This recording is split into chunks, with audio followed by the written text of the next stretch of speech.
For me, it was a silent, what you would call a silent killer. I was feeling real good, real good. I said, well, if you're feeling good, now's the time to go to your doctor for a checkup.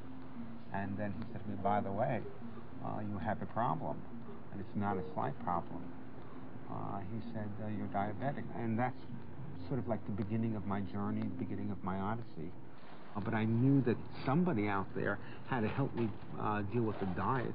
Before I went to the nutritionist, I wrote down a list of questions that I wanted to answer because I wanted to make sure that in the process I didn't leave anything out. In general, I'm a little bit confused. What general diet plan should I follow? And I must say she was pretty good about answering them and then helping me along. Also, I have some excellent information on reading food labels. Well, the first thing that she told me was that I had to start reading food labels so that I'd be able to count carbs. There are foods that I've been eating for years that I had absolutely no concept of whether they had many carbohydrates or few carbohydrates. But now that's a very important part of my life.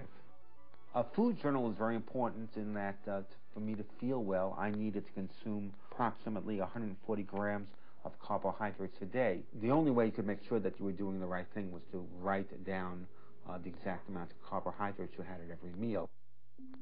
So for breakfast, I had an English muffin, which is about 25 grams of carbohydrates. It says it right there in the package, with some egg beaters.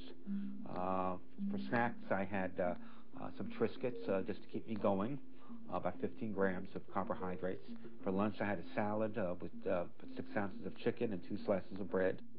So one slice of bread or one serving would be 17 grams of carbohydrates, and 2 slices of bread would be 2 times 17, or 34 grams of carbohydrates. And that's what I'm going to write down. The way you were able to write down the correct amounts was to look on the boxes. On this day, I had 25 carbohydrates English muffin for breakfast.